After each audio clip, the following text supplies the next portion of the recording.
Una fría mañana de agosto de 1893, el médico Juan Bautista Justo lee un aviso que llama su atención. Esa misma noche, acude a un café del centro de la ciudad de Buenos Aires. Se presenta ante los trabajadores allí reunidos. 8 meses más tarde, nace el periódico La Vanguardia. Es el primer paso para reunir a todos los socialistas del país en un partido político.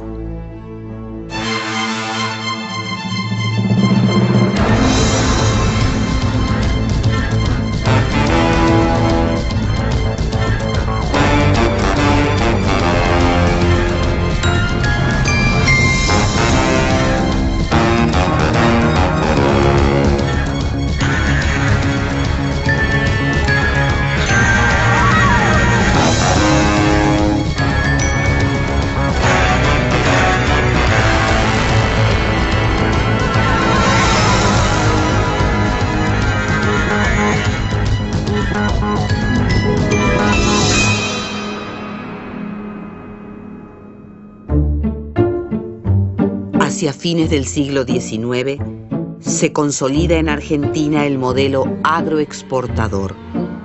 El país se incorpora al mercado mundial como proveedor de lanas, cereales, cueros y carne.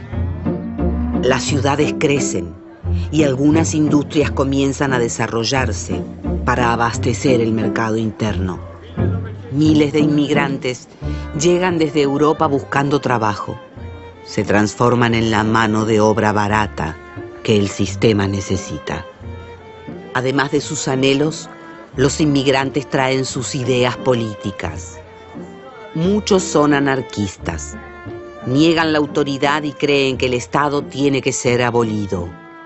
Pero otros abrazan el pensamiento de Karl Marx y de otros pensadores socialistas como Karl Kautsky.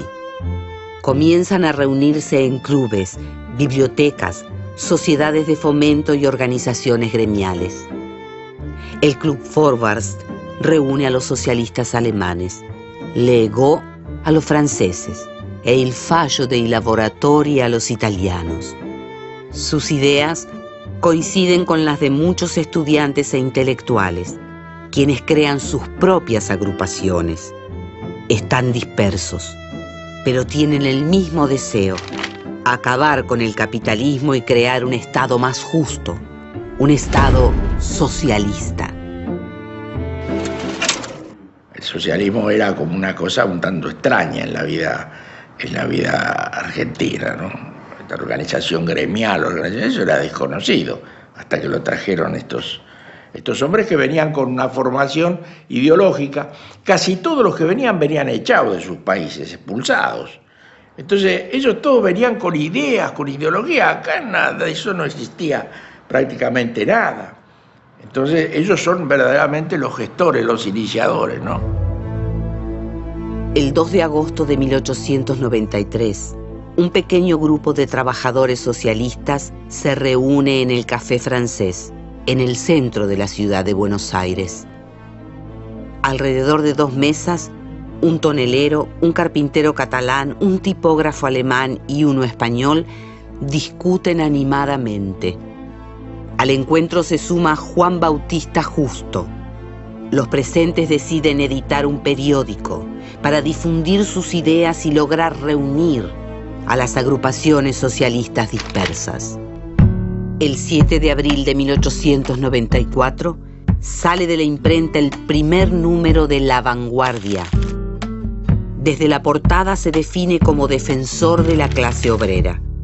En sus páginas difunde las ideas socialistas y ataca a las clases dirigentes del país. A mediados de mayo, el primer gran objetivo del periódico comienza a cumplirse. Algunas organizaciones socialistas se aunan en un partido político. Al año siguiente, se nombra un comité ejecutivo, formado por intelectuales, profesionales y obreros.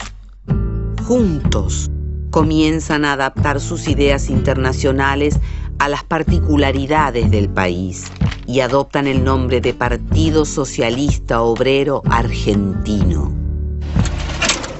Todo ello dio origen a esos primeros pasos, la introducción del cooperativismo como un hecho necesario para todos los inmigrantes, porque había que darle respuestas a todos los inmigrantes que venían con muchas ideas, pero también con muchas necesidades. Y el cooperativismo fue una base fundamental que de la mano de Juan B. Justo tuvo una manifestación concreta en la realidad. A comienzos de 1896, el Partido Socialista Obrero Argentino se presenta por primera vez a una elección legislativa en Capital Federal. Los métodos de propaganda son novedosos para la época. Discursos y mitines callejeros con duras críticas al capitalismo y al gobierno conservador. La lista tiene la particularidad de incluir la profesión de sus candidatos. Juan Bautista Justo, médico. Juan Schaeffer, zapatero. Adrián Patroni, pintor. Germana B. Lallemand, ingeniero. Y Gabriel Abad, foguista. Cuando llega el día de la elección, muchos socialistas descubren que otros ya votaron por ellos. Algunos son intimidados por las autoridades, puesto que el voto no es secreto ni obligatorio. Mediante estas y otras maniobras fraudulentas, los conservadores del Partido Autonomista Nacional logran monopolizar el poder desde 1880. Tras los comicios, al partido oficialista se le asignan 6.965 votos, mientras que al de los socialistas solamente se le reconocen 183 sufragios. Porque aquí hay que aclarar que el Partido Socialista en la Argentina siempre propició la participación en las elecciones y es lo que explica esta lucha por la nacionalización de sus integrantes. El 28 y 29 de junio de 1896 son los días fundacionales del Partido Socialista Obrero Argentino. Todos los centros y sindicatos socialistas del país se aglutinan en un congreso constituyente. Allí aprueban una declaración de principios redactada por Juan B. Justo, un estatuto y un programa mínimo de gobierno. En la declaración de principios se fija un objetivo central. La clase trabajadora debe tomar el control del Estado para terminar con el capitalismo. El estatuto define minuciosamente la organización interna. Dentro del partido, las mujeres son consideradas iguales a los hombres. El programa mínimo detalla las medidas de gobierno que el partido se propone implementar cuando llegue al poder. Jornada laboral de 8 horas, suspensión de los impuestos indirectos, ley de divorcio, nacionalización automática de los extranjeros tras un año de residencia en el país, independencia entre la Iglesia y el Estado, e impuestos a la gran propiedad y a la herencia. El periódico La Vanguardia se fortalece como instrumento de difusión oficial del partido. En líneas generales, todas las figuras del socialismo se dedicaron, cada uno en su área, cada uno en su profesión, o en aquello en lo que estaba capacitado, a brindar educación, asistencia, atención a los trabajadores y a la gente sin recursos. A comienzos del siglo XX se adopta el nombre de Partido Socialista. Muchos intelectuales y profesionales se unen a sus filas. Nicolás Repetto, Mario Bravo, Manuel Ugarte y Alicia Moró amplían las perspectivas del socialismo argentino.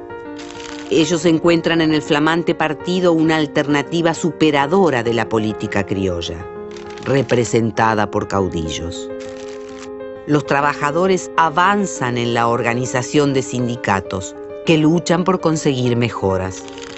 El gobierno conservador se siente amenazado. En 1902, el presidente Julio Argentino Roca impulsa la ley de residencia, que permite expulsar a los extranjeros que participen en la actividad política y sindical. Pero a pesar del fraude y de las medidas adversas, el Partido Socialista consigue sus primeros triunfos.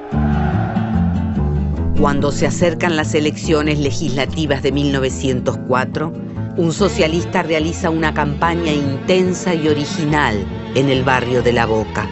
Recorre uno por uno los conventillos, dando discursos en español y en italiano. Se trata de Alfredo Palacios, un abogado que atiende gratis a los pobres. El 13 de marzo de 1904, Alfredo Palacios se convierte en el primer diputado socialista elegido en el país y en toda América. Desde su banca comienza a luchar por medidas que mejoren la vida de los trabajadores, las mujeres, los niños y los ancianos. Bueno, la llegada de Palacio al partido lo revoluciona. ¿Por qué? Y porque él tiene ideas nacionales, él le da relativa importancia a la cuestión internacional. Él es el primero que va a plantear que las banderas argentinas tienen que ir al frente de las manifestaciones socialistas. Y va a realizar la obra más formidable en defensa de los trabajadores que haya memoria en la Argentina. Porque la hizo solo y desde abajo. A pesar del fraude electoral, el Partido Socialista continúa luchando por mejorar el sistema democrático. En 1905, las socialistas Alicia Moró, Sara Justo y Julieta Lanteri fundan el Centro Feminista. Buscan la igualdad jurídica, política y social entre el hombre y la mujer. En 1910 se realiza el primer Congreso Femenino Internacional, que impulsa un revolucionario proyecto de ley para establecer el voto femenino. Alfredo Palacios lo presenta y defiende en el Congreso. Un año más tarde, el presidente Roque Sáenz Peña modifica radicalmente el sistema electoral. Establece el voto secreto, obligatorio y universal para los hombres. Las mujeres tendrán que luchar muchos años más para obtener este derecho. El socialismo se lanza a la competencia electoral con renovado ímpetu. Entre 1912 y 1914 obtiene 10 bancas de diputados y una de senador. Además de Palacios, llegan al Congreso Juan B. Justo, Nicolás Repetto y Mario Bravo, todos por la capital federal.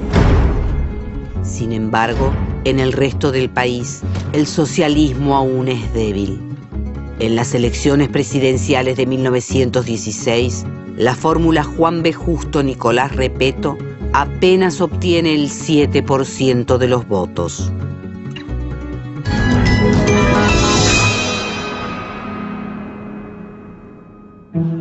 El 12 de octubre de 1916, el radical Hipólito Yrigoyen asume como presidente de los argentinos. Los socialistas lo ven como un simple caudillo sin un plan de gobierno.